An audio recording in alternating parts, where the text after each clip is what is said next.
Here we go.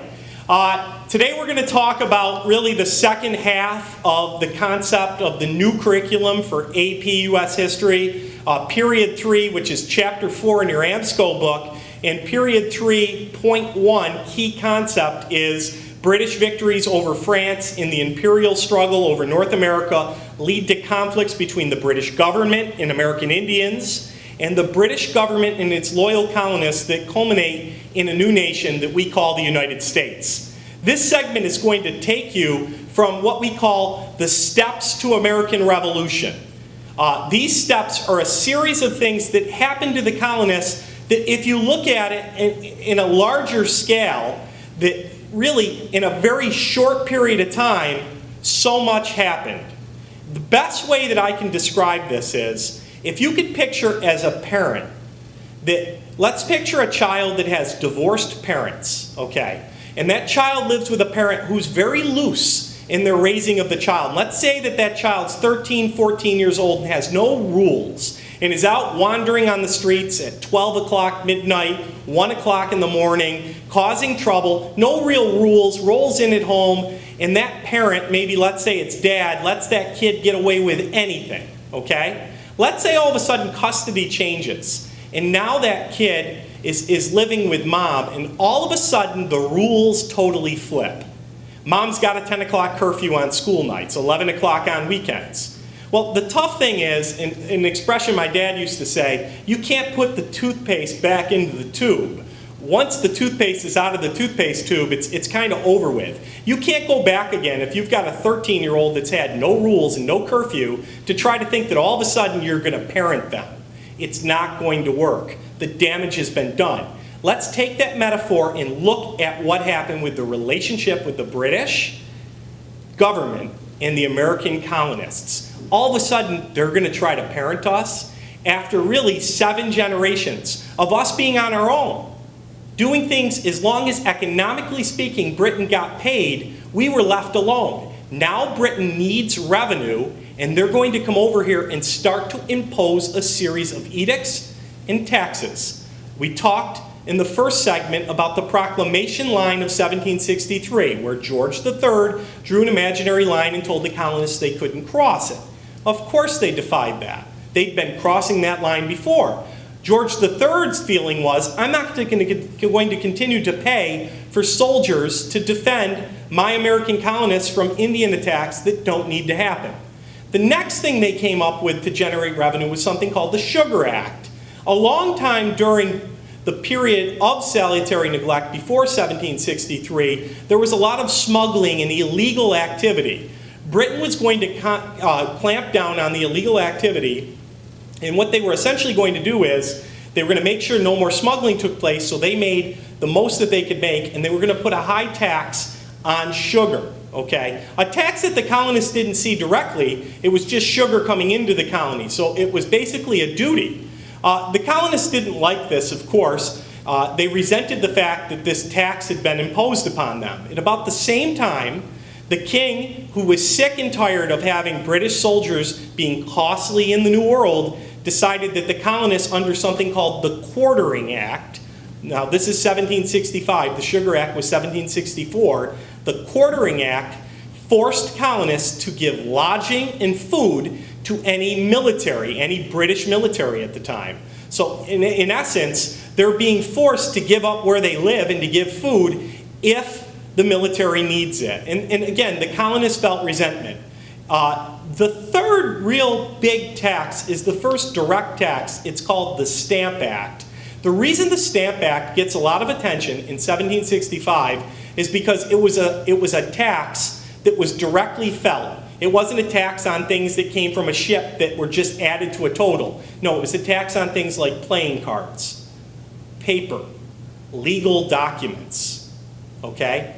Advertisements. Well, big deal, you're thinking, so they put a little tax on that stuff. Well, it's a big deal for 2 reasons. 1, it starts the rally cry of no taxation without representation. Well, what is that rally cry, you ask? Well, it's a rally cry that you hear from people like James Otis in Massachusetts, from Patrick Henry, who becomes a very important figure in the Virginia House of Burgesses, in Virginia. And then from Letters from a Farmer, which is Dickinson's letters that he writes from Pennsylvania. All these people share something in common, and that is resentment that the British authority, the British Crown, British Parliament, is imposing new taxes without us having proper representation in British Parliament. So let's look at the Stamp Act. Well, who does that affect? Well, people that play cards are generally the middle class, regular folk, if you will.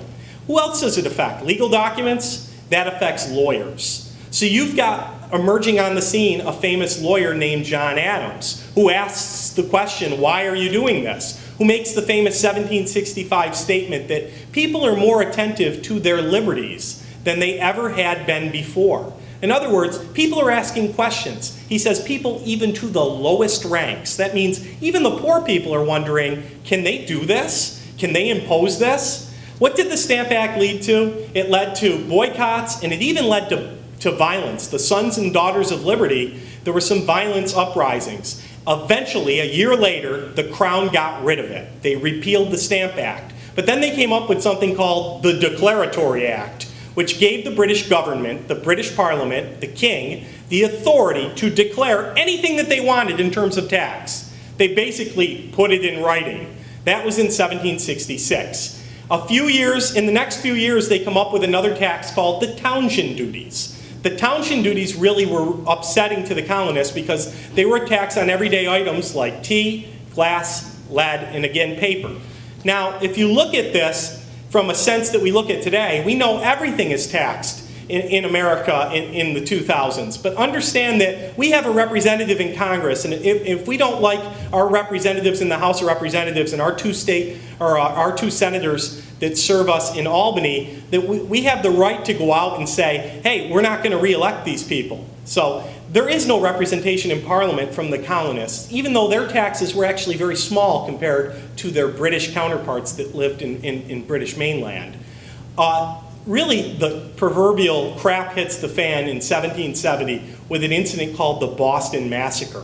The Boston Massacre is really something that gets national attention. What ended up happening was a few soldiers, they were called sentries, were stationed around Boston, and it was one of those nights where it was very sleety, and you could really pack a good ice ball. Well, a bunch of teenagers threw ice balls at these soldiers that were guarding some government buildings, and the guards were getting pelted, and it became a riot. And the guards were under attack, and if you look back stupidly, to defend themselves, they shot at and killed 5 of these young colonists, okay? This was provoked by the colonists. But much like modern incidents that we see in places like Ferguson, Missouri, sometimes things get out of control and things look worse just because nobody wants to see their authority gunning down people that don't have guns. So what ends up happening with this incident? Well, Paul Revere, there's a name that will become even more famous, draws a very famous print that basically shows the colonists getting mowed down like in a firing squad by redcoats. Did that actually happen? No, it didn't happen that way. It was a fracas and it was provoked by the colonists. But that didn't matter to the American people who all of a sudden, reading newspapers in places as far away as Georgia, were thinking, what's happening in Boston? Why is our military killing our people, unarmed people? Following the Boston Massacre, there was a period of calm. Obviously, the British government recognized that the colonists were very upset. The only incident that happened was a ship called the Gaspee, G-A-S-P-E-E. The colonists dressed up like American Indians in the Atlantic Ocean, and they actually burned the ship.